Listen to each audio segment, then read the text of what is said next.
Can I have your attention? Mike.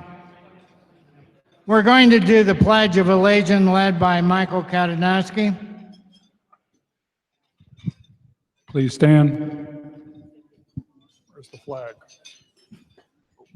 Where's the flag? Oh, here. I pledge allegiance to the flag of the United States of America and to the republic for which it stands, one nation, under God, indivisible, liberty, and justice for all.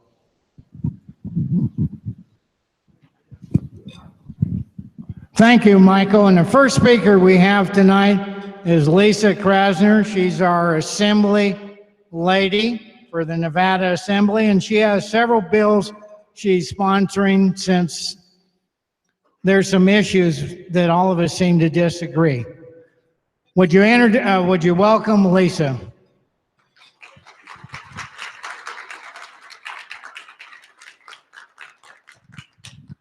Hi, everyone. It's so nice to see all of you here tonight at the Republican Men's Club. I am Assemblywoman Lisa Krasner, and I represent Assembly District 26 right here, Washoe County, South Reno, and Incline Village. So there's a few things I'd like to talk to you guys about tonight.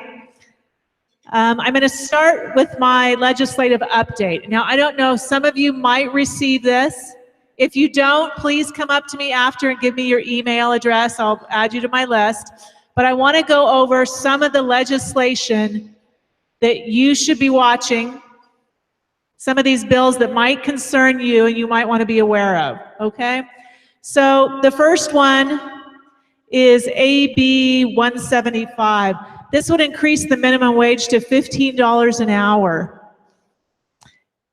This is an anti-business legislation, and we feel like it's bad for our small businesses in the state. Many of you know what happens when you increase the minimum wage.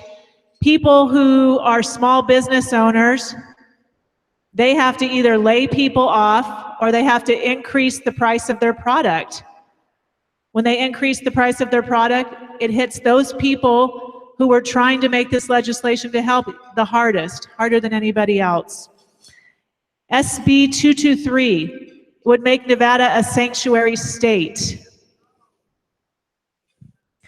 It would make it illegal for state and local officers to help or even share information with Immigration Customs Enforcement, and they cannot even hold criminals if they are asked to by federal law enforcement officials.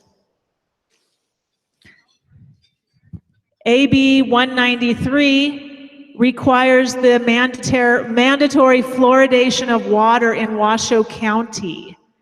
This will be your government adding fluoride to your water at a cost to you of $70 million.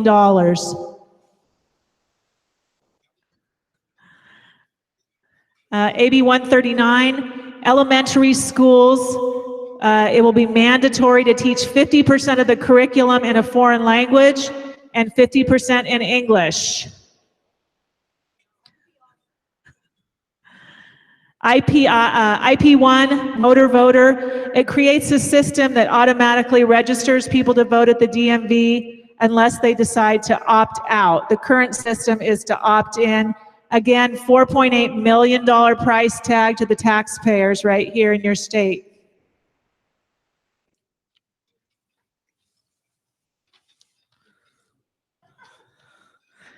Couple more. AB 186. Taxpayer dollars would be used for mandatory pre-kindergarten program in every public elementary school, requiring the Board of Trustees of each school district to establish, equip, and maintain a taxpayer-funded pre-kindergarten education program. This contains an unfunded mandate. And some of you may have seen the article in the Reno Gazette-Journal last week. Washoe County School District just reported that there's a $30 million deficit. They're going to have to increase class size and lay off teachers.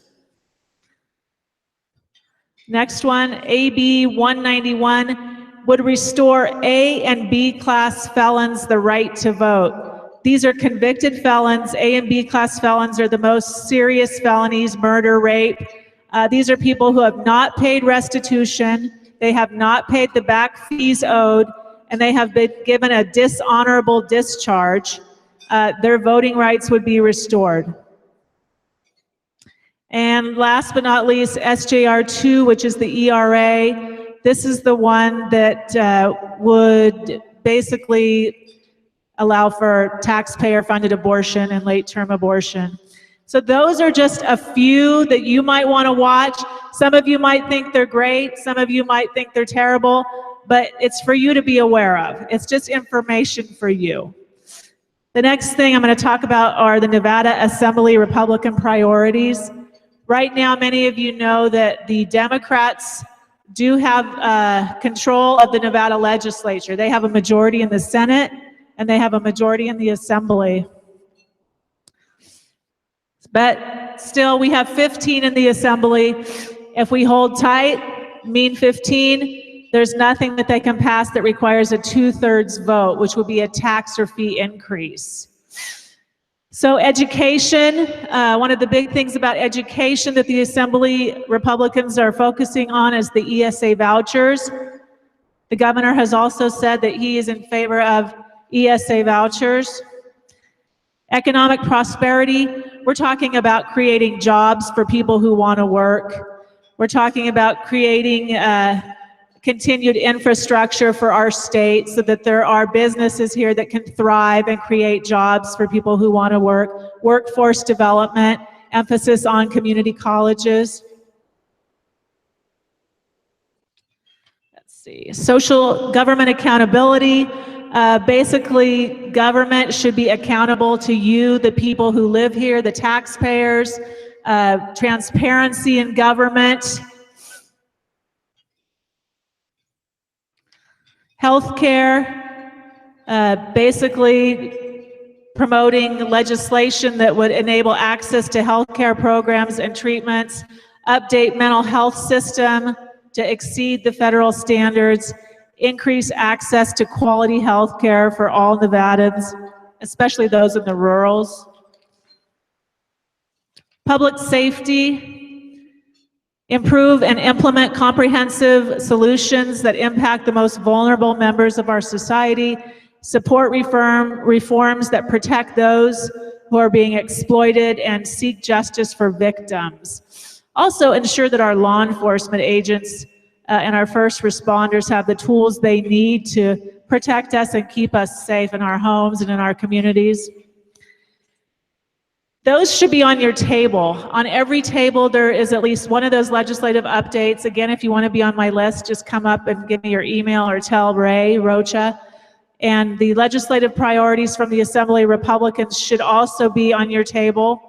I want to ask you guys for your help on a few bills that I am bringing forward. One of them is a voter ID bill. It's AB 164. It would require proof of identity for voting in person for people who cannot afford to pay for that ID card. One will be provided free. The next one is AB 145. It extends the statute of limitations for child victims of sexual abuse. Right now that is 10 years. Studies show it takes children who are sexually abused 21 years on the average to come forward, if they ever come forward at all.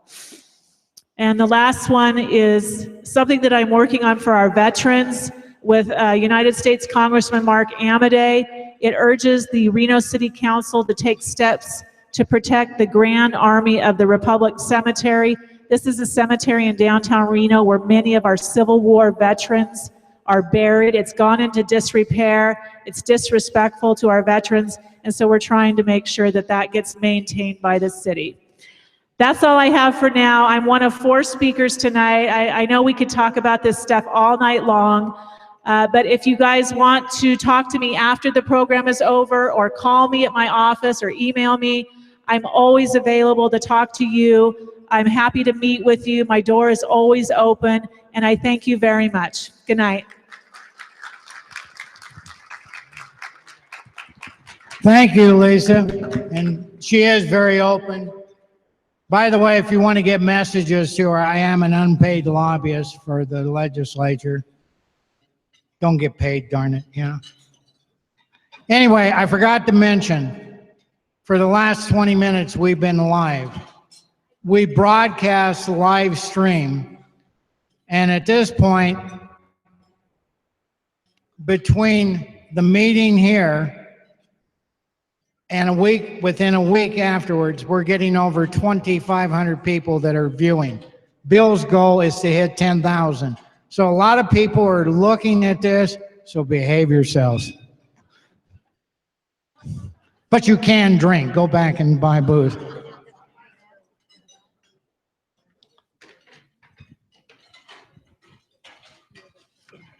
We're really happy tonight that it's a joint event, Latin American Chamber and the Republican Men's Club of Northern Nevada. We're really happy about it. And by the way, before I forget, as far as a few announcements before we get to Robert, the Latin Chamber meets here at the Atlantis on the last Tuesday. We're always the third, but they meet on the last Tuesday. I know it's 7:30 in the morning. We got to get Andre to change that. It opens up at 7:30, but the meeting starts at 8 and it's usually over at 9 o'clock. And that's the Latin American Chamber. Andre, stand up. He's the executive director.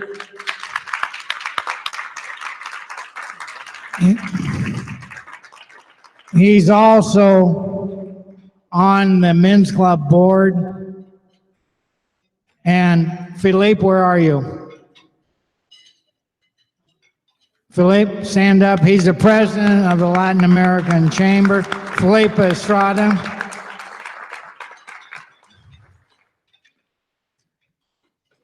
Like I said, they meet at 7:30 here, and it's, what, that's the next week, isn't it? The last Tuesday, if I remember right? Even though it's 7:30 in the morning. He does serve coffee to wake you up. Anyway, the next speaker is Robert Jorgensen. He's going to speak about a very unique event that the men's club, along with others, but will be the prime person to speak.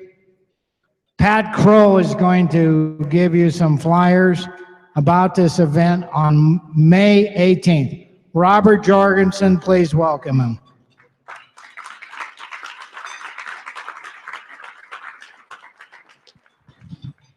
Thank you, Ray.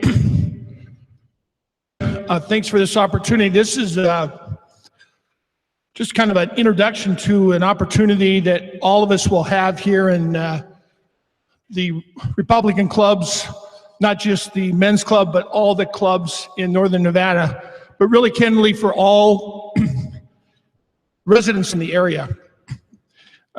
Real simply, some 30 years ago, I met Jim Owen. He is our speaker for this event. He was a guy that was from Oklahoma, and he had a really interesting style of presenting investment management. He joined a company called NWQ, and they had about 50 million under management. And with Jim's tutelage and driving efforts, he helped them raise about $6 billion. So Jim's a pretty good salesman. He later ended up being involved with a hedge fund in Austin, Texas. And about 11 years ago, he walked into the theater and saw a movie called Open Range. Any of you ever seen the movie? Robert Duvall, Kevin Costner? Okay. Jim, he's kind of quirky. He walks out of this movie kind of scratching his head. He goes, you know, those cowboys in that movie seem to have some sort of set of values or beliefs that I wish we had today. And being a Wall Street executive and person used to research, he spent 1 year in the Austin Public Library. And sure enough, Jim came out of that library discovering that the American cowboy from 1865 to 1885 had a set of rules, a very stringent set of rules and guidelines which they lived by. Many of you don't know this, but you could buy a cow in 1865 for $4. The only place to take it was Kansas City, which was 1,000 miles away. It takes 6 months. A lot of people died. There was Indians, storms, etc. But these cowboys, during that 20-year period, all had what Jim later coined the Code of the West. So he writes a book called Cowboy Ethics. Thought it would sell a few thousand copies. It sold over 250,000 copies. It's been adopted by high schools in educational teaching programs, and it's been adopted by 2 states, state of Wyoming and the state of Montana. I'm extremely excited. I talked to Jim a couple months ago and asked him if he would be willing to come back up here. We did an event in 2010 and went to the University of Nevada, Reno, spoke to the business school, and then we had an event much like we're going to do here on the 18th, and it was terrific. If you're a parent, if you're a grandparent, if you're an aunt, uncle, if you're an employer, if you know somebody that just doesn't seem to have a set of rules by which they live on a day-to-day basis, please come to this event. Jim will deliver a message that cuts across religion and cuts across politics. Even though this club and other clubs will sponsor this event, this is not a Republican meeting. This is a meeting for people that would like to hear a strategy, real simple set of rules that they can pass on.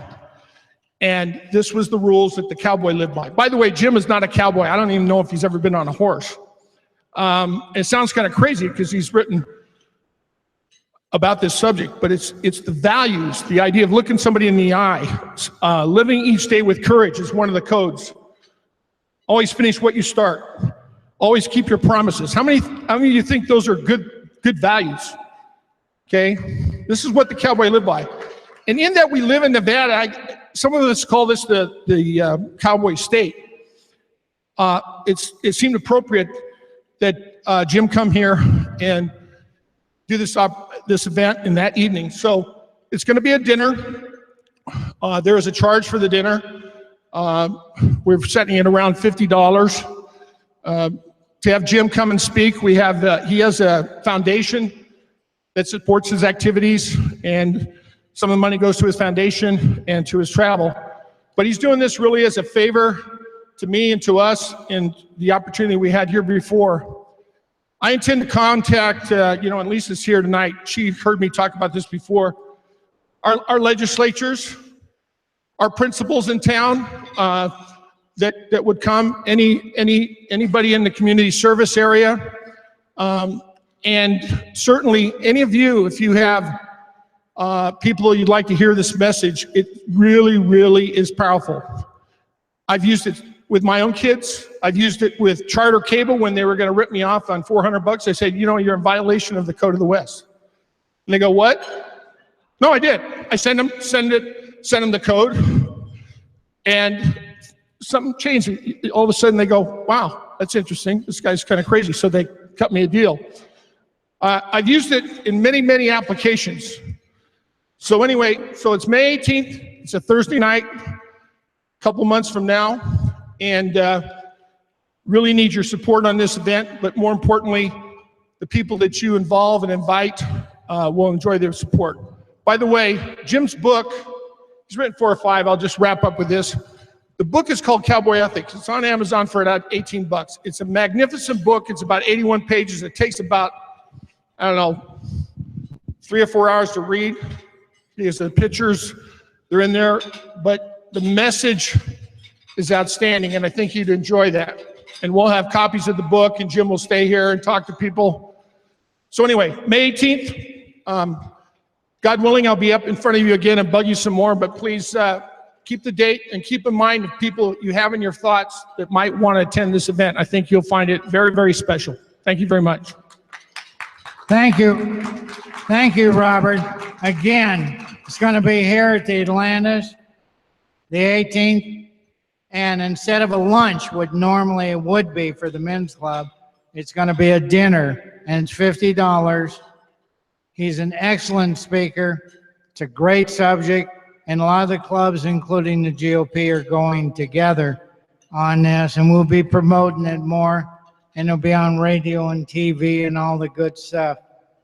So that's, save a date, May 18th. It's on a Thursday instead of a Tuesday, because our normal meetings are the third Tuesday, but this is going to be the third Thursday, which works out best for the speaker. You'll be here, sign up, we'll start promoting it. All right, I have a few announcements to do. We already talked about, if you want to join the men's club, in which 40% are ladies, 40% or plus are ladies, you can see Roger Edwards. Stand up, Roger. And he'll sign you up. It's $20 to be an associate and $35 to be a full voting member. We're going to do some introductions. And the first one is my grandson's father-in-law. His name is Victor Fernandez. He is an attorney by education. He worked for the Peruvian government, and he is considering moving to the United States. Please welcome Victor.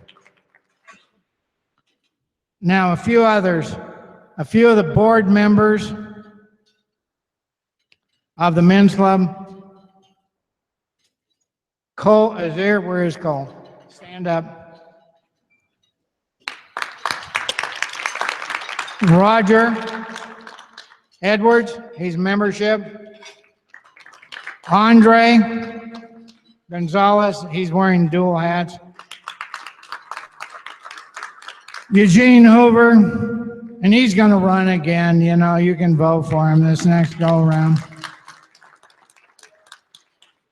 Michael Katanaski is going to run for the Washoe GOP chairman.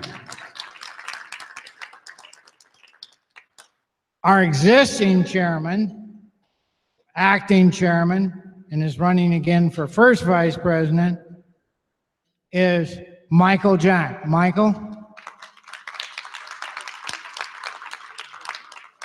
Now, in the Latin chamber, I already introduced Andre. Don't need to tell him anymore. The only one that really runs is Maria. She does translation, and she also, Maria Davis. Andre just pretends like he's executive director. I introduced you, Philippe. I know. I'm getting there. I have them down. Carlos Benitez with the Sheriff's Department and a board member. Carlos? See, I had this all down. Next is with the state. Patty Cafferata was our first women's treasurer, and she's with the Attorney General's office. Patty? I don't see Ron Smith. He was supposed to be here. I guess he didn't make it. Where? Okay. Now with the Americans for Prosperity, we have Juan Martinez. He's the state director for Americans for Prosperity. Ron Navarro with Americans for Prosperity. And Ryan Odemeyer. I'm going to go table by table. Everybody is important, except for me. And this next guy is going to pretend like he's going to run for sheriff. Darren Barlam.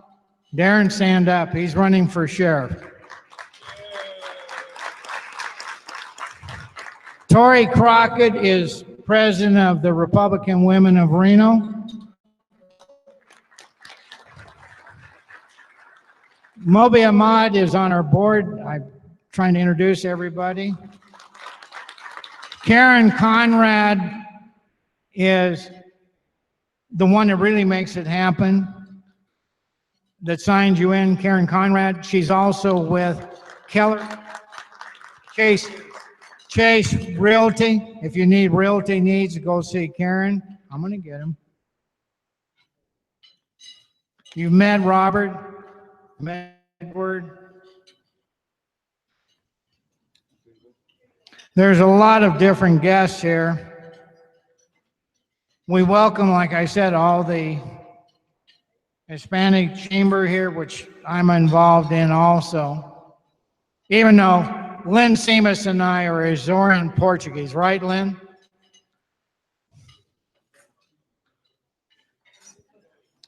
And without further, oh, one other, I forgot, Mr. Martinez, that's with Senator Heller's office.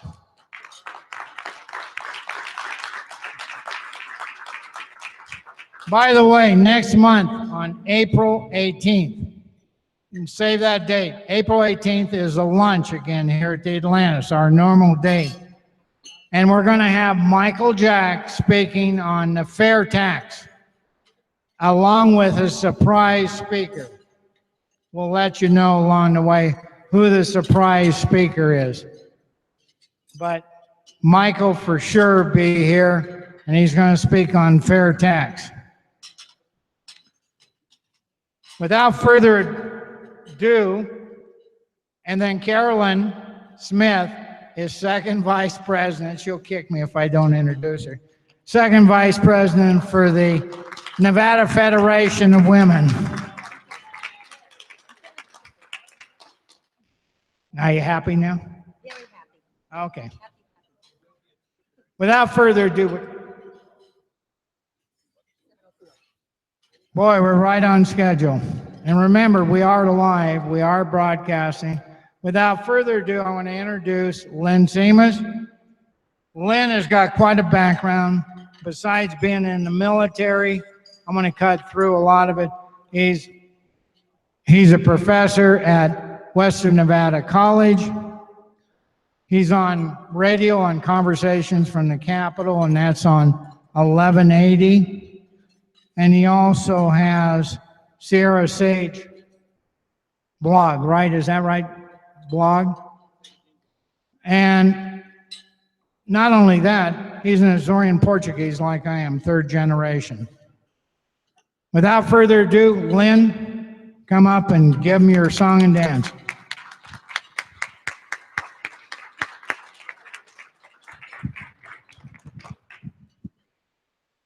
We've got our slides going here.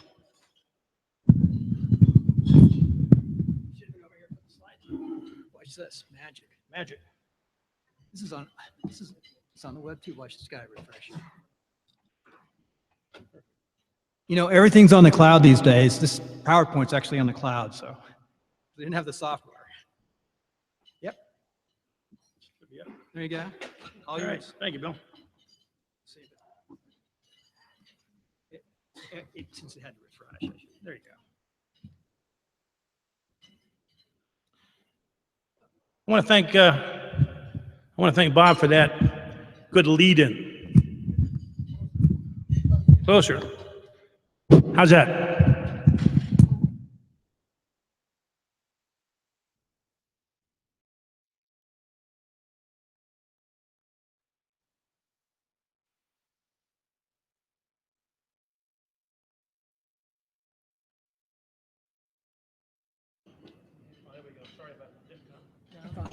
Sounds good. Ding, ding, ding. There we go. Okay, we got it now. Technology. I'm going to be talking about that a little bit. But that was a great lead-in talking about cowboy values. In fact, I'm a real believer in that. I've been on about 15 cattle drives for the Reno Rodeo. And I wrote an article many years ago in a book that I published called Reason, Justice, and Common Sense. And it was an article about the cowboy way of life as a metaphor for Americans. I'm here today to talk about reading, writing, and revolution. Among the founders, an incredible assemblage of intellect, character, and dedication to liberty, two men stand out in particular: Thomas Paine and Thomas Edison. I think the words of Samuel Adams are guiding as to the philosophies of these individuals and of Americans at the revolutionary time. If virtue and knowledge are diffused among the people, they will never be enslaved. This will be their great security. Thomas Paine's passionate and powerful writing not only helped propel the revolution, but rescued it in its time of dire need during that first winter at Valley Forge. Jefferson, an intellectual giant, was the primary architect of the Declaration of Independence and contributed to virtually every aspect of colonial life.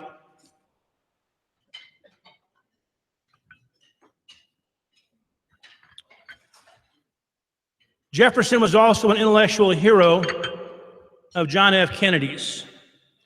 A story is told of a luncheon at the White House honoring some of the best minds in science and technology of the time. And the event with this observation: welcome, everyone. I want you to know there has probably never been a collection of brilliance in this room as there is today, except for that time when Thomas Jefferson dined here alone. That's a pretty heavy-duty statement of intellect. Literacy in the colonies is far different than most people imagine. 90% of the people residing in the colonies were literate. That is, they read. In the bigger cities like Boston, almost 100% of the population was literate. The two items they read the most were newspapers and the Bible. Reading and values, you see, were very closely linked.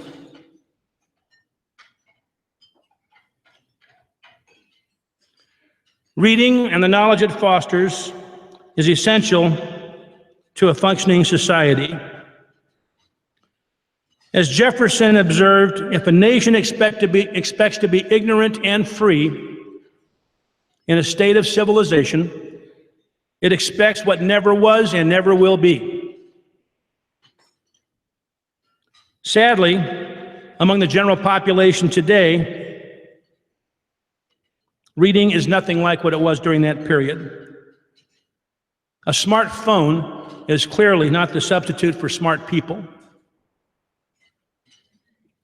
Ray Bradbury, famed science fiction writer, issued this chilling observation: you don't have to burn books to destroy a culture. You just have to get people to stop reading them.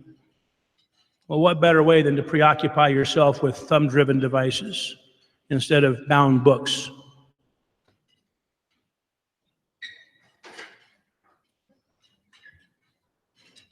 As noted, in the late 1700s, we had a society that was well-read and well-studied on issues of the day. As I mentioned, the average person read newspapers every day. When's the last time you saw a teenage kid looking at a newspaper? It's an anomaly today. It's a rarity to find a young person reading a newspaper. It was commonplace in those days. The fabric of colonial society, in fact, was woven with a common thread, and that thread was reading.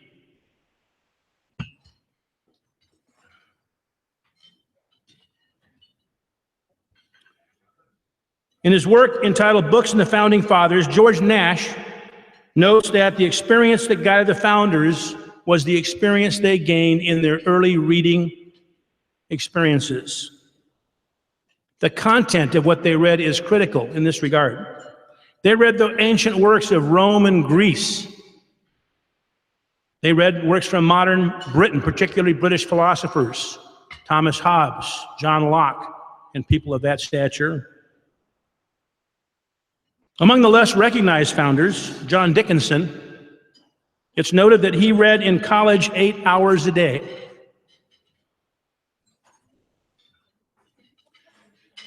Now, Jefferson and Madison were among the formerly educated. They both went to college.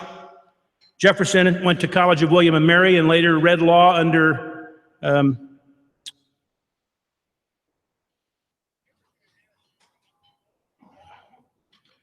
read law for 5 years before obtaining his legal degree. Madison attended what would become Princeton University. It was the University of Virginia, College of New Jersey at that time. Both were widely read, and not surprisingly, both were strong, excellent writers. Jefferson, as noted, was the father of the Declaration of Independence. Madison is known as the father of the Constitution. He also drafted the Bill of Rights and the Virginia Plan, which largely formed the Constitution. Jefferson, interestingly, read in dozens of categories. He was a true Renaissance man. His reading included classics and poetry, drama, literature, philosophy, agriculture, mathematics, and architecture. His architectural background would stand him in good stead. He designed and founded the University of Virginia. Madison, too, was widely read. Latin and Greek, science and philosophy. It's unlikely that neither of these geniuses was ever exposed to the curriculum in the history of pizza or gender studies or any of the pablum modern academia deems higher education. They read the classics. They read works of substance. Now, while Jefferson and Madison were college educated, no lesser minds existed among Franklin and Washington as examples. Franklin, one of 15 siblings, my dad had him beat. He was one of 16 kids. Franklin had no formal education after the age of 10, when he was apprenticed to his brother's printing business. Yet he became one of the leading scientists and inventors in the world, an American diplomat of the highest order, and the senior statesman at the Constitutional Convention for our country. You can get a sense of his accomplishment by looking at his library, which totaled 4,276 volumes. He was a reader, to say the least. The wisdom expressed in Franklin's Poor Richard's Almanac and many of his other writings reflect the breadth and depth of his reading, despite not having gone to college. Though not as dedicated a reader as the others, Washington, too, owes much of his greatness as a military leader, an accomplished farmer, and arguably our greatest president. He owes that to reading. His library, while smaller than Franklin's, numbered 900 volumes. There are not many college graduates today who possess such a treasure house of reading material. And the quality of his reading, like the others, reflected an appreciation for history and the wisdom of the past. Thomas Paine is a special case. Paine also barely received a grade school education before he was apprenticed to his father's business as a corset maker. The ladies know what I'm talking about. Even a cursory review of Thomas Paine's writings demonstrate the inspired linguistic ability equal to the most talented writers in history. This from a man with a grade school education. Consider the opening lines of his historic pamphlet, Common Sense. It goes like this: perhaps the sentiments contained in the following pages are not yet sufficiently fashionable to procure them general favor. A long habit of not thinking a thing wrong gives it a superficial appearance of being right. Raises at first a formidable outcry in defense of custom, but the tumult soon subsides. Time makes more converts than reason. Does that sound like any 8th graders you know? This pamphlet sold 120,000 copies in its first 3 months. That's equivalent to 15 million copies today. It sold 500,000 copies in the first year of publication. It would become the motivation needed by a large segment of the population to support independence from England. At that time, about a third of the country was in favor of the break, a third opposed, and a third not sure. Common sense is what pushed many of them over the line. He literally founded the American Revolution with that work. If Paine's common sense inspired the revolution, a second series called An American Crisis rescued it from early defeat. The winter of 1776 was a bitter winter. The Continental Army was undermanned, under-equipped, and underfed, undernourished. Many were returning home, either mutinying or simply failing to re-enlist. Paine demonstrated once again his literary brilliance in these compelling words. These are the times that try men's souls. The summer soldier and the sunshine patriot will, in this crisis, shrink from service to their country. But he that stands by it now deserves the love and thanks of men and women. Tyranny, like hell, is not easily conquered. Yet we have this consolation with us, that the harder the conflict, the more triumphant, the more glorious the triumph. What we obtain too cheap, we esteem too lightly.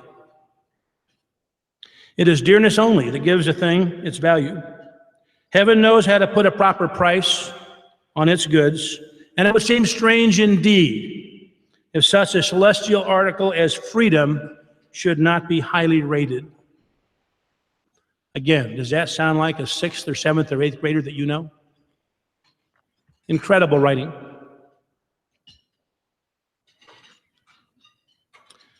The writing was so moving and powerful, Washington had it read throughout his command. As the men listened, many were inspired, some were ashamed, and most realized that they had put themselves ahead of their country and returned to duty. Paine's mastery of the written word would not have existed had he not been a lifelong reader. There's an education value nexus. Education and tradition, and traditional values are closely linked. As noted, the founders and the general population both were readers of newspapers and the Bible. This was their basic values education source. At the time, education and Bible reading was a central part of both formal and informal education. Today, that feature is missing from our educational system, using the canard that advocating biblical teaching somehow violates the First Amendment. It does not. The connection between reading, education, and values is clear. Without reading, there is no education. Without values being taught, values will not be learned. Consider for a moment, do the thousands of laws we have enacted over the years do a better job of assuring moral behavior than the simple guidance offered in the Ten Commandments? The picture most often seen today is a group of kids glued to cell phones. They get their knowledge from the internet, not from books. They read on their own, not with their parents and grandparents. How do we fix things? Emil Buchwald, a children's book author, gives us a clue. Children are made readers on the laps of their parents. I brought with me today some copies of my latest book. It's called Reading with Grandpa and Enzo, and I have on the back table here. I think it offers a good guide as to how we fix this problem. We promote early and continual reading among young people. We require exposure to the classics and a broad base of knowledge. We encourage parental involvement in the reading process, and we integrate teaching and values along with it. In closing, let me refer once more to our founding great founder, Benjamin Franklin. Franklin said, "A Bible and a newspaper in every house, a good school in every district, all studied and appreciated as they merit, are the principal support of virtue, morality, and civil liberty. Thank you.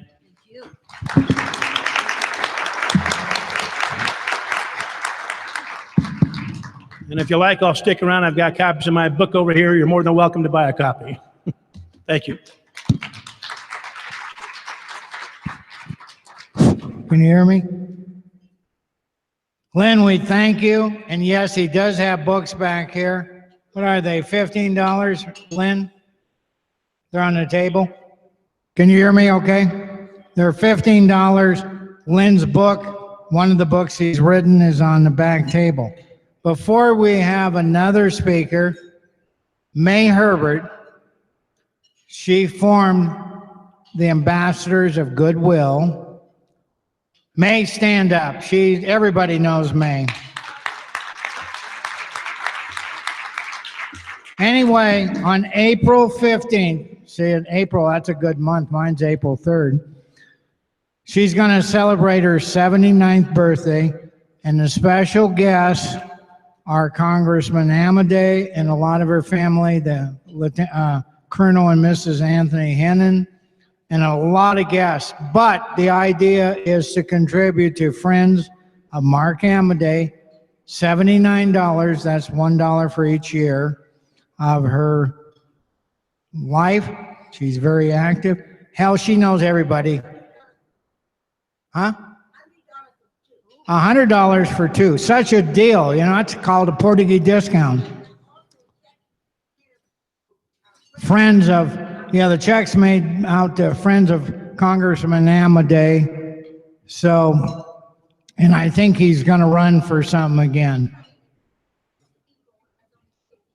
Right. 2 for 100 or 1 for 79. Anyway, it's going to be in Sparks at her home at 10:45, at 6 o'clock to 8:30. She even invited me.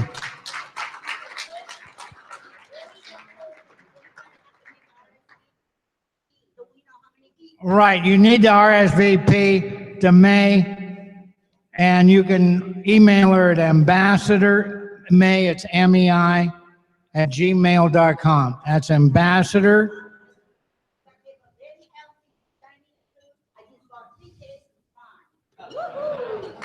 And she always has too much food, good food. Anyway, the next speaker, and I hope I say her name right, is Sylvia Antonita. I got it. Sylvia has a fabulous background. I'll read without boring you to death. There's a lot of background. She's an attorney licensed in Maryland and Washington, D.C. She lives in Reno now. She's been admitted to the federal bar and has been in front of the Supreme Court several times, so she's a Supreme Court lawyer. She obtained her JD at George Washington University of Law. She focused on immigration matters, and she offers legal services, local, national, and international clients, and immediate relative petition and naturalization filings. She founded her LLC on immigration and mediation services here in Reno, and then she has her law offices in Baltimore City, Baltimore, right? Gosh, there's a lot here. And she had worked for Ober, Kaler, and Grimes. They're the oldest law firm in Baltimore. She's also originally from Peru. She's highly proficient in Spanish. She's taught foreign language as an instructor. She has very broad cultural, ethnic, and legal nuances on the Latin American issues. Wow, this is long. She's a member of the Maryland Bar Association and American Immigration Lawyers. She's president of the Maryland Hispanic Bar from 2009 and 10. Wow. She's done a lot of volunteer work. She's also a professional print, television journalist, documentary filmmaker, minister, religious, publishing editor, desktop publisher, magazine designer, college professor, published poet, jungle explorer. By the way, one of her things that she's done is she discovered an ancient pre-Inca ruins in the Peruvian jungle. And one of her programs she's been on PBS is To the Point. Another is the acclaimed Nevada documentary, Making a Difference, a celebration of women in politics in commemoration of the 71st anniversary of women's suffrage. And the list goes on. She was also known Super Lawyers magazine in Maryland as a rising star 2011, 12, and 13. Wow, I'm out of breath. There's more. I want to introduce you to Sylvia Antonita. Thank you, Ray. Thank you. Good evening, everybody. Buenas noches. How is everybody feeling tonight? Everybody happy? Good meal? Yeah. Very nice. Atlantis does a good job, doesn't it? Buenas noches a todos mis amigos latinos o nuevos amigos y amigas latinas. Y quiero darle la bienvenida a mi compatriota peruano, Víctor.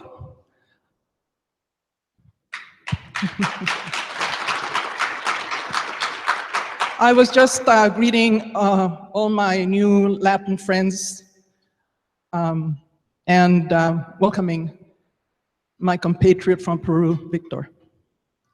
I want to thank Andres Gonzalez for the invitation.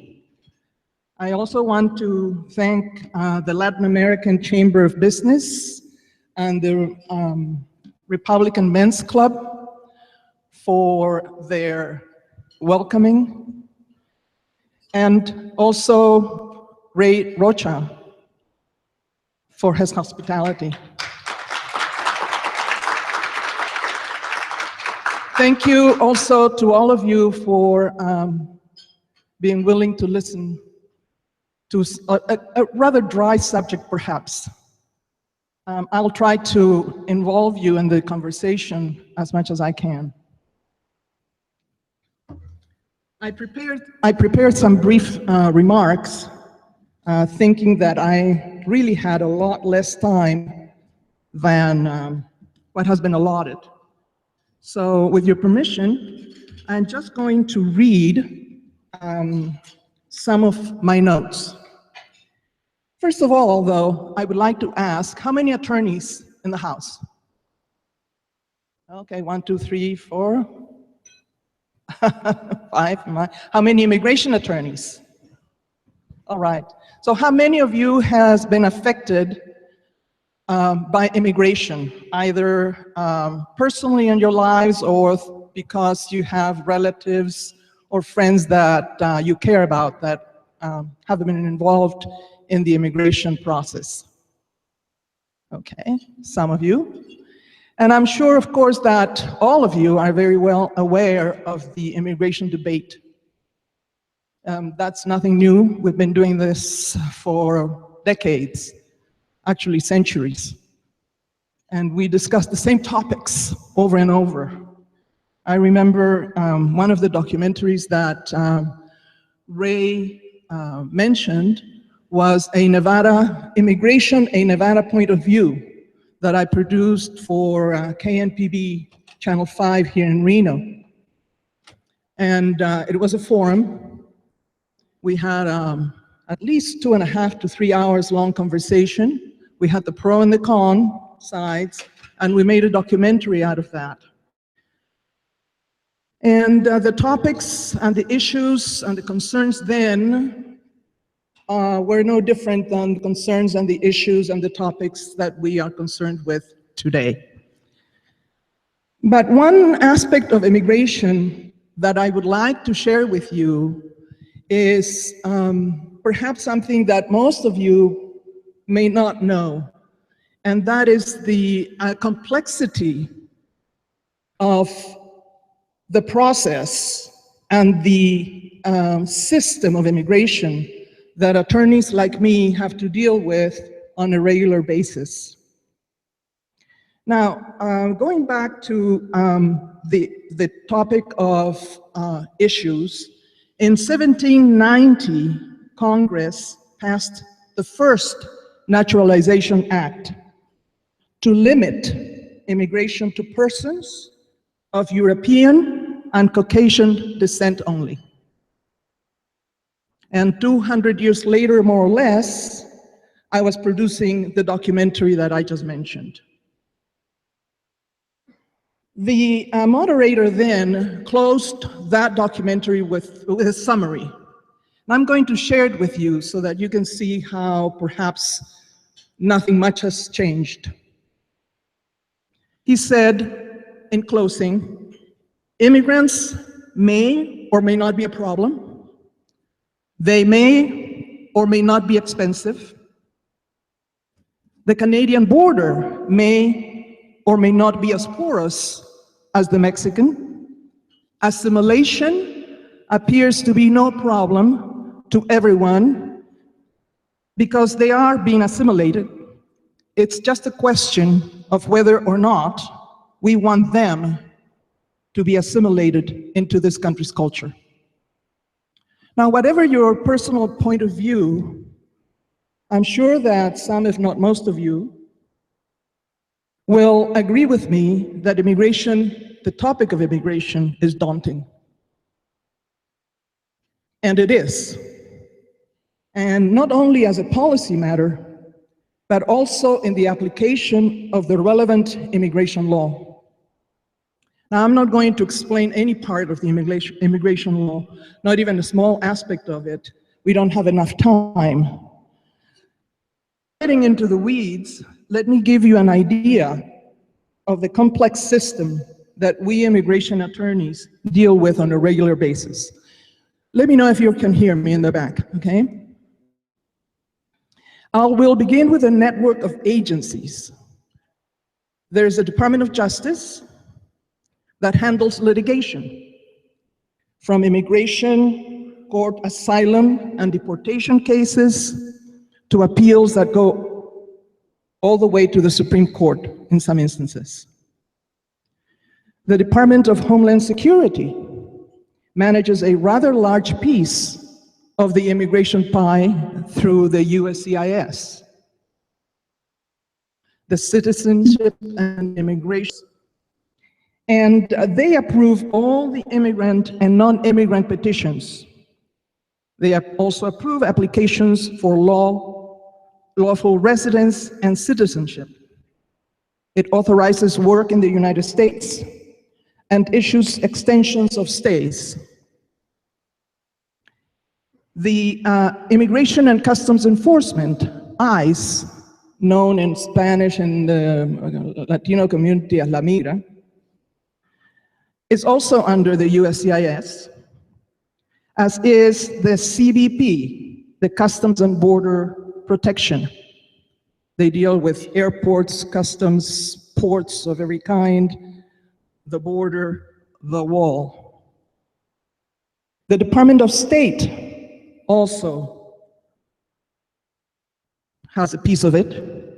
And in general, it administers numerical limitations on immigrant visa issuances, and specifically, it allocates visas to individuals applying overseas at a US embassy or a consulate. It responds to inquiries about application processes, visa, and visa denials. Now, anybody here know the difference between an immigrant and a non-immigrant? Just raise your hand if you know. No? Okay. Because in the news, we always talk about the immigrants, correct? But there are the immigrants and then there are the non-immigrants. So a person wishing to live permanently in the United States is an immigrant. A person with permanent residence abroad, who wishes to be in the United States temporarily is a non-immigrant, okay? Right. So the foreign spouse of a US citizen would be considered an immigrant, while a foreign employee hired by a US business would be a non-immigrant, okay? Now, although there is much I could say about visa categories, I'll just mention that in addition to the half dozen or so immigrant visas granted mostly to relatives of US citizens and lawful permanent residents, there are more than 20 different non-immigrant visas and subcategories of each. It's literally an alphabet soup. The classification goes from A to V. We don't have W yet, we don't have Y, and we don't have Z, but I'm sure we'll get there. Okay, for example, a foreigner who wants to enter the US as a tourist or business visitor would get a B visa. The K visa would go to a US citizen's foreign fiancé. And a certain type of temporary employee might get the HB visa. The HB1 visa has been in the news on and off. Now, there's a general misconception that the US grants visas like hotcakes. Millions, by the millions each year. And that visa applicants are not appropriately vetted. Let me clarify. First, Congress sets the visa numerical limits. For instance, except for unlimited visa availability for spouses, unmarried minor children, and parents of US citizens, the annual worldwide visa limit for permanent immigrants is 675,000. That's the annual maximum. Second, Congress has established a complicated system of formulas for calculating the availability of visas for other family members, including the spouse and certain children of permanent residents, and that base is 226,000. That's the base. It can go as far as 665. It's usually around 448,000. Third, annually, there are 140,000 employment-based visas available for principal applicants and their dependents, spouse and children.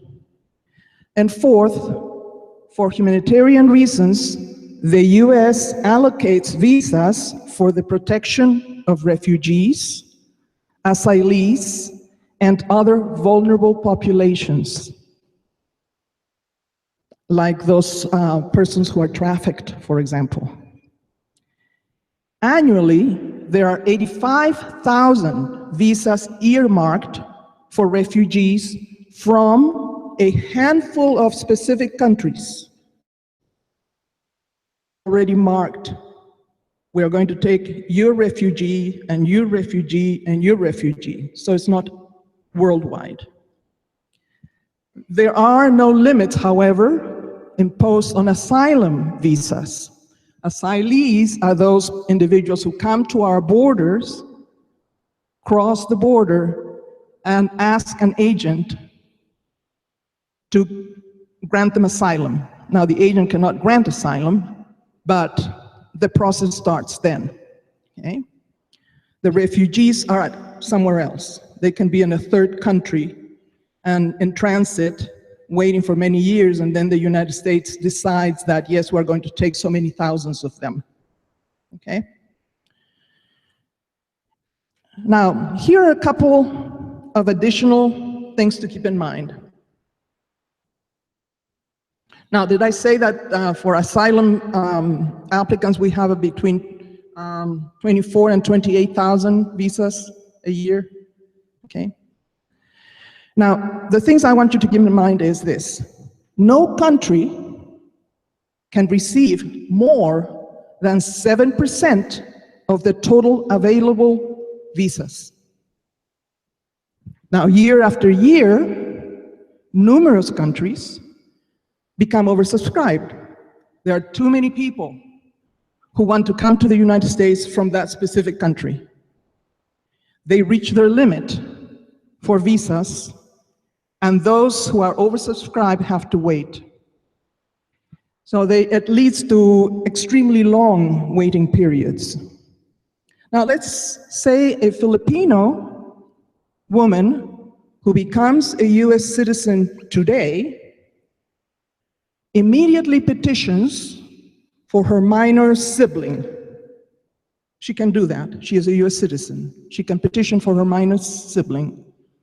She wants that child to be educated here, go to college, become a citizen, a productive member of this society. But because the Philippines is one of those countries that is oversubscribed, a green card or resident visa will not be available for that child for about 20 years. And this happens also with a handful of other countries. Mexico is one of them, China is another one, and India is another one. Okay? So eventually, that child grows up, is not educated here, she's educated in the Philippines, she probably will get married, have children, and all of a sudden the petition that was initially filed is no longer valid, or at least it's not as valid as it could have been when she was a child, which she could have come easily if her country was not oversubscribed. Now the category for her changes. She's no longer a minor and married sibling. She may become an adult married sibling with children, and that process is even much more complicated, okay? If they're still interested in coming. And the long wait continues, of course. It doesn't matter what the category is. Now, in addition to the humanitarian visa categories, there are discretionary programs like TPS. Anybody know what TPS is? TPS? Okay, temporary protected status. That category is for people who cannot return to their home country. They are here. They came however they came. Maybe they came by plane, they came by boat, they came with a visa, maybe they came through the border without a visa. It doesn't matter how they got to the United States. If they cannot return to their country, and I'll explain to you why that might be, the temporary protected status might be available for them if the United States government has designated that country as one that this program applies to.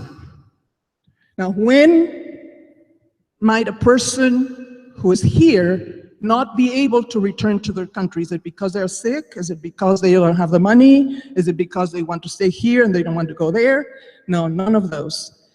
It has to do with tragedy, with perhaps a hurricane, perhaps the volcano, perhaps an earthquake, perhaps war broke while they were here, and the conditions in their country of origin is such that that country can no longer take them in, because if they take them in, they are taking them into chaos, correct? So we, on a humanitarian basis, allow these individuals, like Haiti, one of the most recent countries that had a natural disaster, if you might recall. Haitians all of a sudden went under TPS, okay? And TPS, which is temporary protected status, allows them to work. They get a work permit authorization, and they can be residents, they can work business, but they have that TPS category is renewed every so often, and they have to apply again and renew their status every so often, as long as the United States continues to consider that country as a proper recipient of this program, okay? Now, if the United States decides that Haiti is no longer going to be under TPS, it doesn't matter how the person got here, that Haitian individual must go home. Okay. Now, the other humanitarian program, or I shouldn't call it humanitarian, it's actually a discretionary program, is DACA. Anybody hear about DACA? Read in the news about DACA? Yes. It is deferred action for childhood arrivals. What does that mean? Precisely. It means that the child was brought into the United States as a minor before the age of 16 when this executive order was given and the program was instituted. And at the time, he had to be, have been brought before the age of 16, have gone through high school at least, more than 30 years of age, of course not have any issues with the law, and other requisites, and then apply for DACA, which is Deferred Action for Childhood Arrivals. What are we deferring? We are deferring deportation. That's what we are deferring. So they can stay here for 2 years, work, study, go to college, and then renew periodically every 2 years with the original program. They were going to expand it to 3 years, but that expansion never took place. So that is what is called a discretionary program. Okay? Now, a huge part of the complexity that we attorneys deal with has to do with the intersection of immigration law with other areas of law. For example, family law. When there's an adoption abroad and we need to bring that child in, okay? There is an intersection with criminal law. The immigrant or candidate for a visa may have issues of domestic violence or a misdemeanor of some kind, or a felony, or a DUI. Then there is the issue of health law. Let's say that the medical examination reveals the person has some kind of contagious disease. And so health law comes into play. There's the intersection of labor law. Some employers need to obtain what's called a labor certification, and that is handled through the Department of Labor. So, as you can see, immigration law is not just one simple type of law. It is a very complex system, both bureaucratically as well as legally, and it's always changing, always changing. Most recently, we've had a change. Now, we know that there was an executive order to ban certain individuals from certain countries to travel to the United States. Now, that ban and its second iteration has been stayed by court order, federal court order. But nevertheless, it has had an effect. It has had an effect on attorneys, and it has had an effect on our clients. If our clients were traveling to Iran, when Iran was part of the list, or if they've traveled to Yemen, which is a country that continues to be on the list, or Somalia, and now they cannot come back. So it has complicated the work that immigration attorneys do. Yes. Is it time for questions? Okay, good. So, I was just finishing too. So I've tried to give you a quick and rather broad overview of maybe some topics in immigration that you've never heard of, that you had maybe a vague idea about. And I hope it's been informative, a little dry. I did tell you, I warned you, it's a little dry. But I'll be happy to answer any questions. It doesn't matter what it is. I'll be happy to at least give it a shot. Hold on the questions, because that's what I wanted to get to, is a question and answer. And even though it's approaching 8 o'clock, we'd like you to stay and network and buy booze. We need $120 more. And network. But it's hard to cover immigration in 25 minutes. We want you to ask questions. Lynn is in the back there with his book. He'll answer questions. Lisa has to leave a little early, but ask any of them questions.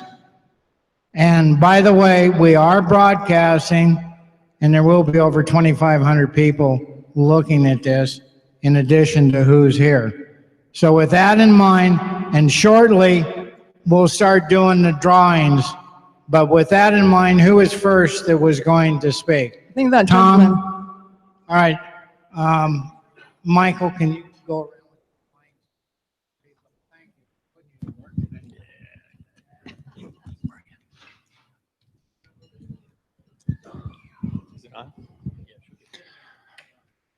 I was finishing. Thank you. So first, I had no idea what the point of your lecture was. Second, there's nothing complex about this. The problem is that we don't have the willpower to enforce the laws. If we forced the laws, that wouldn't be an issue. Second of all, people aren't entitled to come to this country.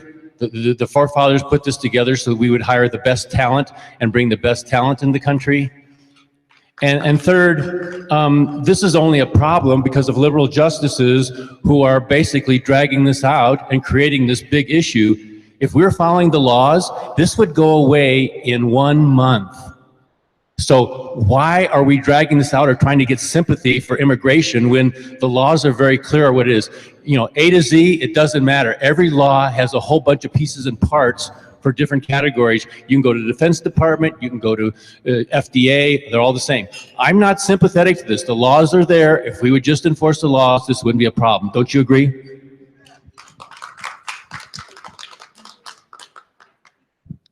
Well, thank you. I'm not sure if you had a question. I think you did at the end. But the purpose of my talk to begin with was to give you a broad picture of a system that we attorneys deal with. It's created by the government. The bureaucracy is there. We didn't create it. We deal with it. I'm not complaining. If I came across as having complained about the system and the complexity, that was not my purpose or my intention. My intention was to present a different aspect of immigration that perhaps no one has ever written about, you may not have read about in the newspapers, and just give you an idea, a kind of bird's eye view of a system, which is like a maze or a network or a web. So I know that you bring up lots of issues, but I don't think they are responsive to my presentation, so I cannot respond to your remarks. Miss Sylvia, if you allow me, I will. I know we're running out of time, but I'd like to say something. What's your name, sir? I'm sorry? Tom. Mr. Tom, when you were about to be born, I am so thankful that you chose where to be in your situation in life. A lot of us don't choose that, so that's why we have this. And the people that come here as immigrants are only looking for a better way of life. And yes, there are laws, and some of them are not following the law, but you know what, when they come here, those laws also allow them to stay here so that they can pay them the cheapest prices ever to the advantage of whoever it is that is hiring them. So it's not fair. Life is not fair. but we have to, with the situation that we have right now, we have to work with that, and we have to maybe not be sympathetic, like you say, but we have to be fair, and we have to be just, and we have to look at what we have right now, and it is the same system that we have right now that created that situation. We did allow that to happen. Thank you, Ms. Sylvia. You're welcome.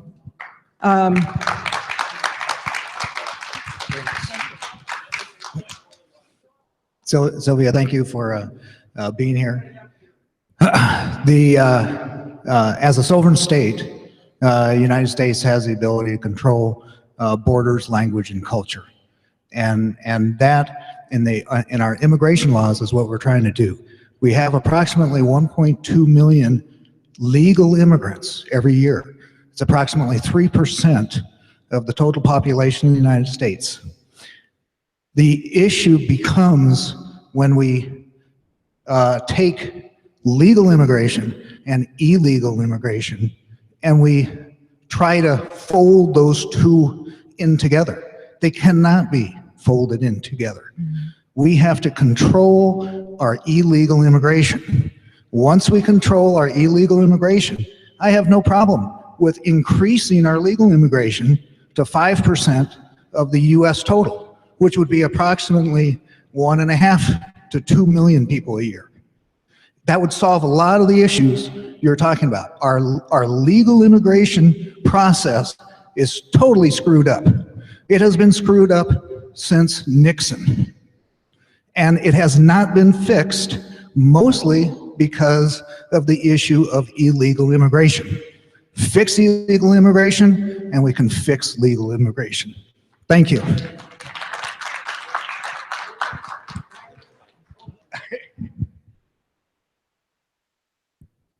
Hi, Sylvia. I'm Hello. an attorney, and I just want to compliment you. I could not have presented immigration law to the degree you did in 25 minutes or so well. Thank you. So thank you very much. I appreciate it. Secondly, I'm always amazed when people complain about illegal immigration, because there would be no illegal immigration into the U.S. if we didn't, as a country, have jobs that other people don't want to do. I have acted for a long time as a court-appointed guardian. I have acted for a long time as a court-appointed guardian. Please give me the respect I gave you by not backspeaking. I have raised dozens of kids, and none of them wanted to have jobs that I see other people doing that are here, quote unquote, illegally. On the other hand, as an attorney, I also know that our laws have to be respected, because when you stop respecting laws, you choose which law to respect, that leads to discrimination, and I don't believe in discrimination. So I do believe that we have to fix our immigration system, just as we have to fix any other system that's not legal system that's not being followed. Laws have to be enforced, but they have to be enforced fairly, as you stated. All laws should be enforced fairly, and the system has to be looked at honestly. Why are people coming here? Why are they being allowed here?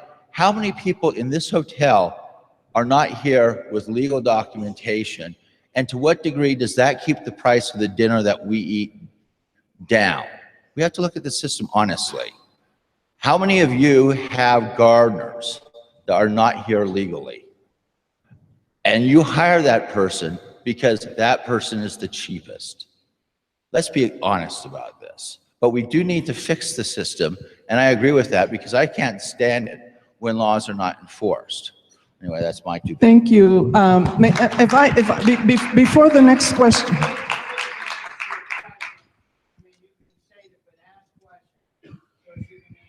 So before the next question, if I may, I know that this is immigration is a very passionate subject, you know, and especially in the form in which we are, and I understand that. So I did not talk about problems. All I tried to do was to tell you what I, as an attorney, have to deal with on a regular basis. But as long as you have all brought issues and concerns and opinions about the undocumented immigrants, let me just debunk a myth. You have all heard the term anchor baby, right? So I'm not going to ask you to tell me what it is, but I will perhaps tell you what you think it is. That an immigrant woman comes from a different country, undocumented, she may be pregnant or may get pregnant here and has a child, and that child is born, having been born in the United States, constitutionally is a United States citizen. And voila, she has all the benefits of immigration. That ain't so. And I will say that again, it ain't so. Now, the child, the United States citizen, has privileges of citizenship. He or she, upon arriving and reaching age 21, can, by law, petition for his or her undocumented parent, as he or she would petition for a documented parent or a foreign-born parent that is in a different country, okay? So what happens when that 21-year-old son or daughter of an undocumented parent files a petition with the USCIS? It gets there. It's probably perfect. We hope, I hope it's perfect. And the USCIS might approve it. I would say with 90%, 99% of the time, it might get approved. Why is it approved? Because the petition only establishes the relationship between the child and the parent, the legality of the relationship. And so the petition is approved. Now, on the basis of that petition, which is a legal basis now, you might think the parent who is undocumented now can now apply for what? Has to apply for a change of status or an adjustment of status. So I, undocumented parent, I'm telling the government on the legal basis of the approved petition, please allow me now to change my status from undocumented to documented and grant me a green card. Green card in quotes, lawful permanent residence. You know what the USCIS is going to do? It's going to review that application, is going to determine that I was here undocumented, and it's going to deny it. So it does not matter whether I, undocumented woman or man, have a child who is born here or marry a United States citizen. We can go through all the work, and some notarios out there, if you know what I mean, notarios, are tricking people into, oh, yes, he's 21 now, he's a US citizen, he can petition for you, you'll be fine. The child petitions the government, the parent applies, and nothing happens because in the end, there is no immigration benefit for an undocumented individual, generally, unless there is a specific and hard to prove circumstance, which is that the child who is a US citizen, it cannot be a lawful permanent resident, or a US citizen husband or wife, suffers to the degree that the undocumented individual is the sole 100% support of that US citizen individual. And it's called extreme hardship and very hard to prove. We're going to hold off on questions for a minute. We got to do a little fun thing. This is really a complicated issue. We're going to have the bar open, but first, Cole is going to do a drink. Cole is going to do a drawing. But before we do that, Lisa, that has to leave a little early, is going to say a little comment for a minute. Hi, everyone. I wanted to just make a quick announcement before I have to leave. This month, March, is Women's History Month at the Nevada Legislature. And on Thursday, we are honoring Patty Cafferata, who's right here.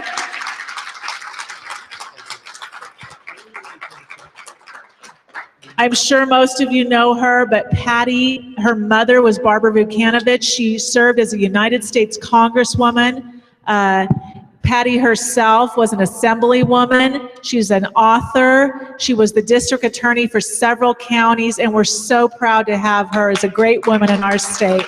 So I just want to let you know. Thanks. Thank you, Lisa. Yeah, I guess we should say something nice about Patty. Yeah, I see her mom and pops. She's sitting next to me having lunch. Anyway, now we're ready for the first drawing, and the first drawing is going to be for the El Pescador. I got it. Ah, dang. All right. So we're going to have two drawings, and we'll have two different people draw them. First, I'd like to have Miss Patty Caffaretta, if you would. Well, let's draw a ticket, and then if you want to call it. 204-6046. So 204-6046. No? All right, we have a winner. Bingo. Thank you. You won that.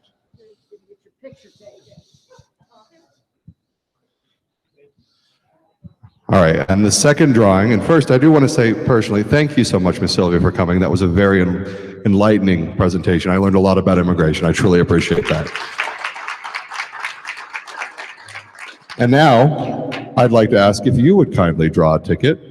We have $93 from the 50-50 raffle. Okay.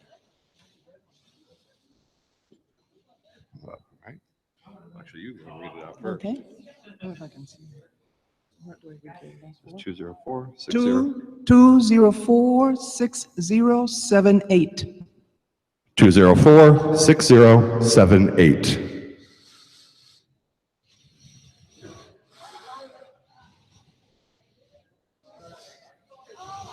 There you go. She's lucky. Thank you, Ms. Sylvia. You're welcome. Patty? Let's see the ticket real quick. It's not. 6-2-7-8. Yep, that one. I don't. Oh, I didn't hear. Do you want to announce it? No, that's What was it? I didn't hear. so that they can invite some UNR students. Oh, Ms. Georgetta is donating the money she just won so that we can invite UNR students to our future dinners. Thank you. You can have the mic back, Ray.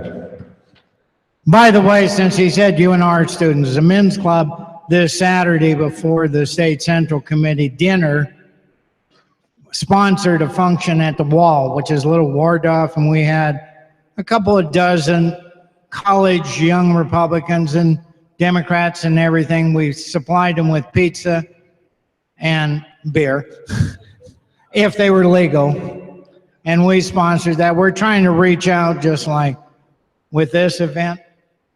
And of course, who wanted to hear politics? They came for the pizza and beer. I would too, you know. Now with that in mind, Lynn's back there. Go buy some of his books, ask some questions. They're only $15. He's very verbose. And now you can go back to ask questions. Please stay, the bar is open. Oh God, Moby. Oh, wait a minute. I have to say one thing. Hold on, Moby, or she'll kill me. Hold on, hold on, hold on, hold on.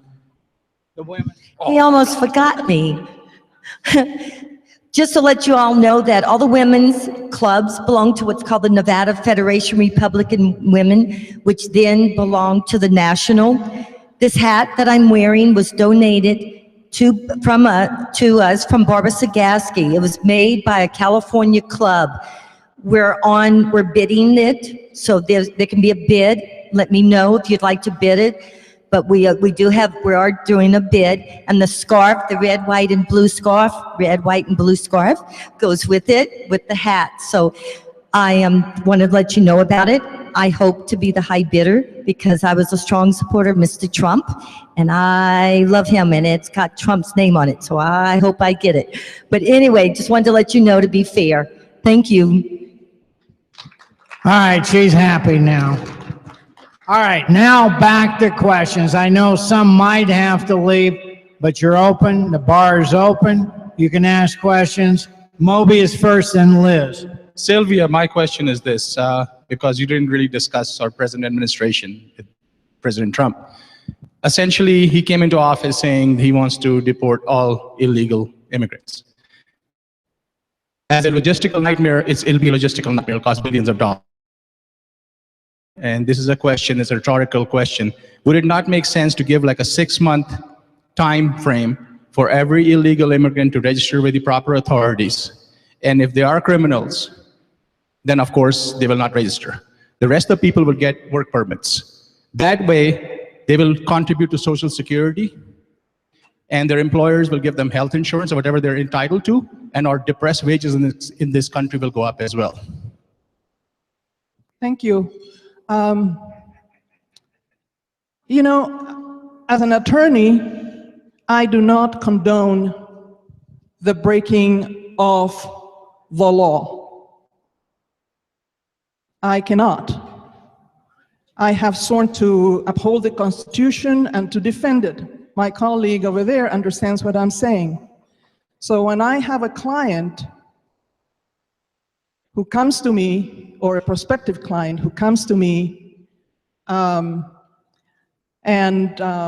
may be something shady, I had to write a letter of withdrawal to a client already I had signed up because there was some shady things going on that had not been revealed to me during the intake consultation.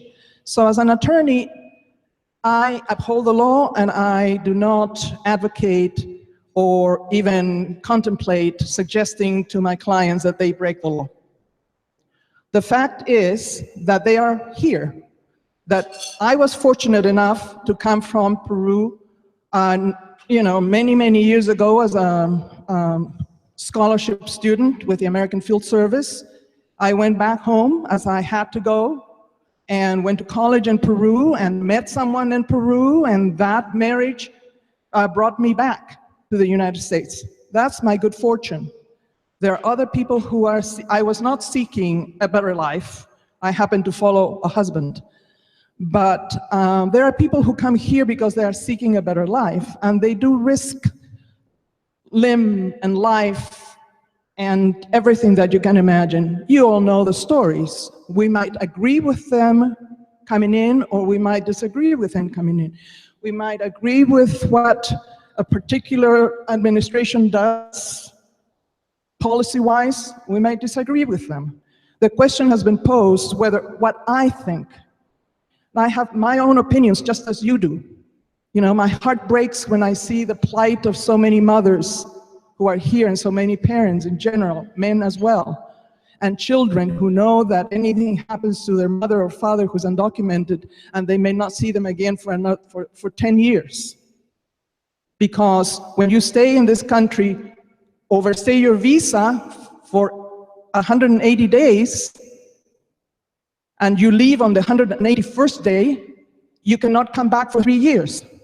But if you stay here for a year, that's 365 days, and you leave, you cannot come back for 10 years.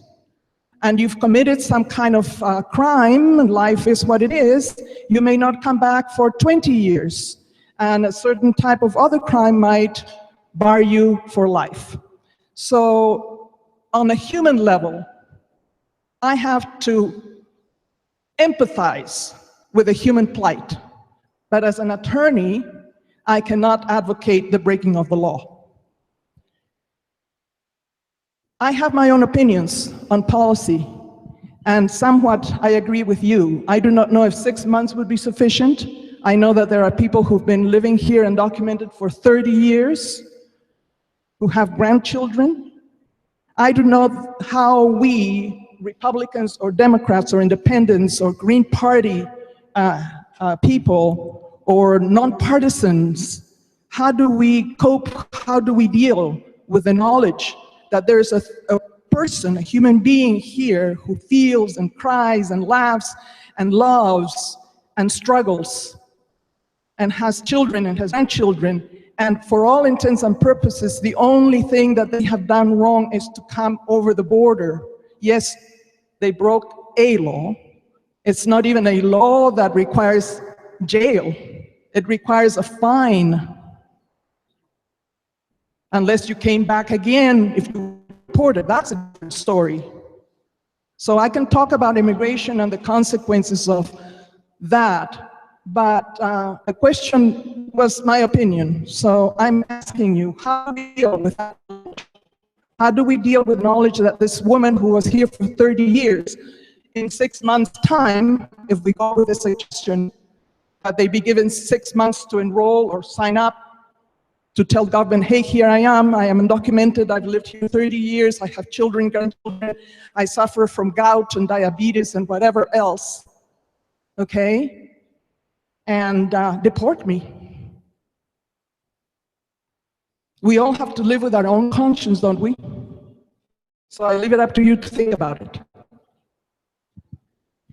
I have a question, a statement to make. Thank you very much for all of your comments. I learned a lot listening to your presentation. You simplified it very nicely. It's a very complicated area of law.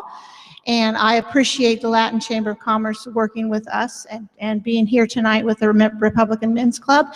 And I'd also like to say thank you to everyone who worked for the Nevada GOP over the last campaign cycle.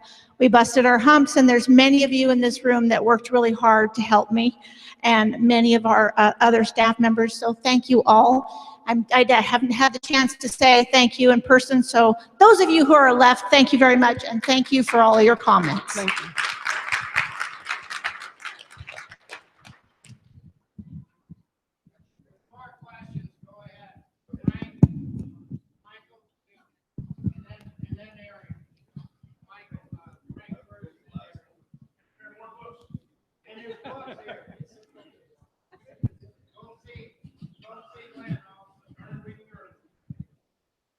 If I understand you correctly, you're saying that there are some people that you simply cannot send home.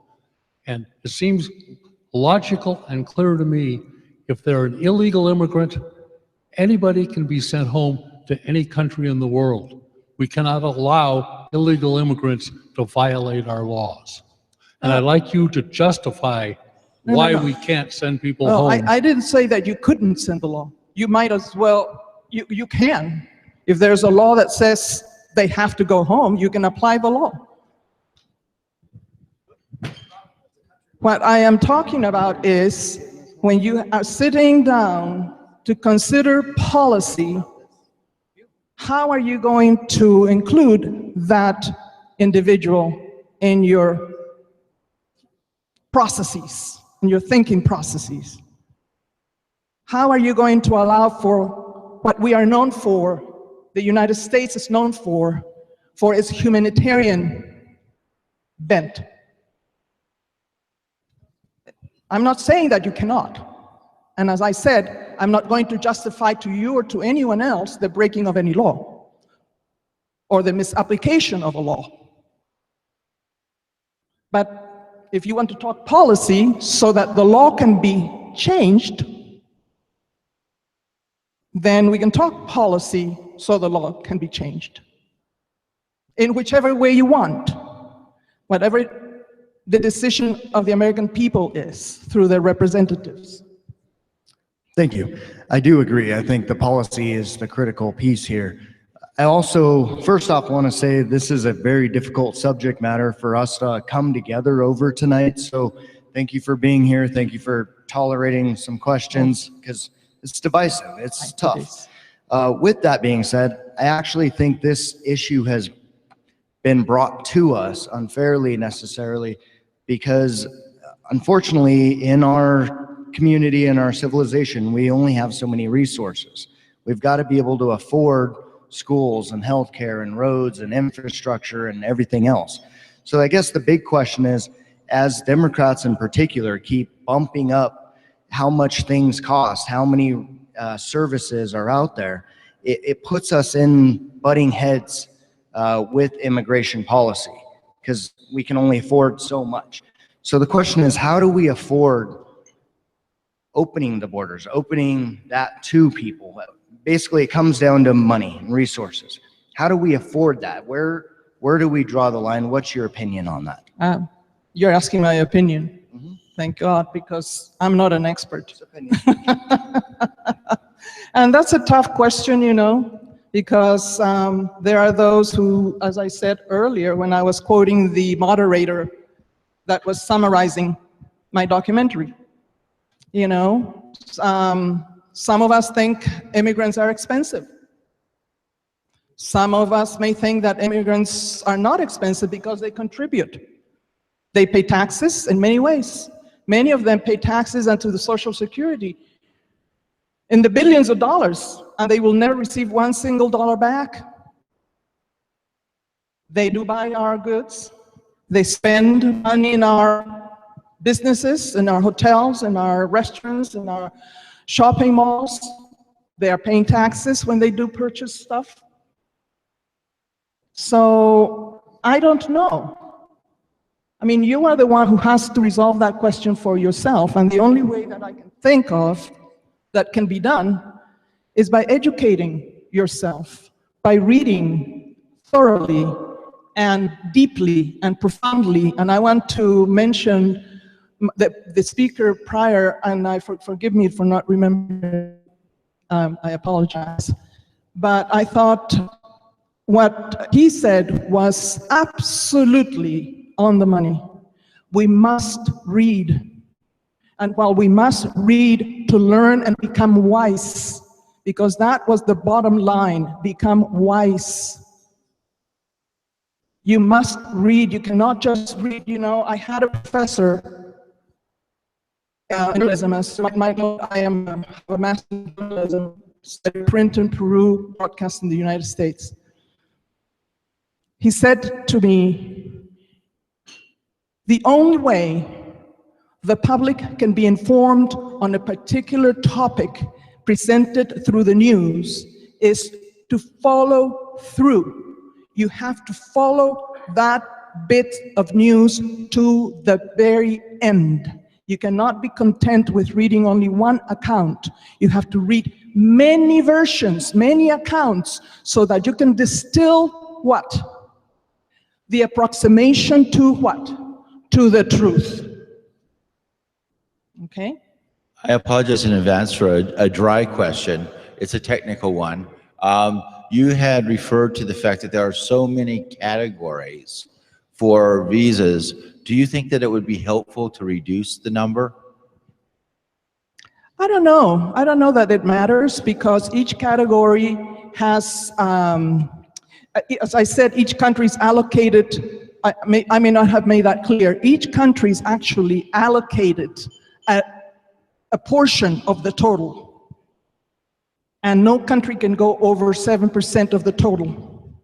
So if I am Peru, I am actually allocated X thousands, and that includes business and family preference visas. And if I go beyond that, if my Peruvian people are applying, and then I oversubscribed, then my people are going to be waiting and waiting and waiting for years and years and years. Yeah, I don't think it makes a difference how many letters of the alphabet we use, or double letters, or whatever, you know. Hi, Sylvia. My name is Ryan. Hi, Ryan. I want to echo everybody else. Thank you for coming today. This was very informative. I have what hopefully is an easy question. What would you say, other than what you've already discussed, is maybe like the biggest misconception about immigration today? The biggest misconception is that immigrants are not, or I would say visa candidates, okay? Not undocumented individuals, visa candidates of any kind, refugees, asylees, parents, children, that they are not vetted properly. That is a misconception. They are vetted, including the FBI. The FBI does a background check on each beneficiary, that's the person who would get the visa, And each petitioner, that's the person who asks the government to certify the relationship. Whether I'm a US citizen or maybe a lawful permanent resident, they will investigate me as well as they investigate the candidate to the visa. John? Syria doesn't have relations with the U.S. It's impossible. There is no vetting of the people that are trying to immigrate from Syria. There are ways, and there's every single resource in the at the disposal. John? One more. It's very I want to allow one more question, then we're going to cut it off. It's possible you're right. I don't know. One more question, and then that's going to be it. But the bar is still open. Buy booze. Don't close. John's buying drinks. Yeah. I wanted to say one thing. This Thursday, and I forgot to mention it earlier, is the Washoe County Central Committee meeting. It's going to be at the Grand Sierra at 6:30. And Michael is, since he's acting chairman. And then we'll have one more question. Poor lady, Sylvia's had to answer questions. You're beating her to death, you know? Well, if there are no more questions, thank you very much. No, one more. One more? Who else? One more question, anybody? Oh, yes. Hi. Hello. So I've been hearing a lot of back and forth going here. No one is going to tell me more about the value of the republic we live in and the reason for the rule of law than what we have in America. It's very important to me. But when you look at the situations with immigration, we're not taking into consideration that the immigration system, and you touched on a little bit, is broken. We have a broken immigration system. I have family that's been waiting 20 years to come here legally. And I also sympathize with the individuals that came here illegally because of the drug cartel, because of the crime in Mexico. I'm broken. The absence of law in those countries in pursuit of positive law in our country. But the miscommunication is just that the immigration system is broken. We need to fix the broken immigration systems to allow legal immigration to come here and flow. I mean, immigration is the heart of America. People who want and dream of opportunity. The opportunity that America gives everyone. And that's what's important. And that's what drives us. That's what keeps us as a strong, youthful nation. We take the best of the world. They come here in pursuit of opportunity, and we should be embracing that. And we should be pursuing policies that embrace that. No matter what side of the aisle you're on, this is important for America. Some of our best minds, some of the best people in history are immigrants, or were immigrants, and some of them still are. And I just wanted to make that statement. But my question, if you were to change, or if you were to start an immigration policy or a reform, where would you start as to how to reform immigration, some of the issues that you've seen while trying to advocate for it?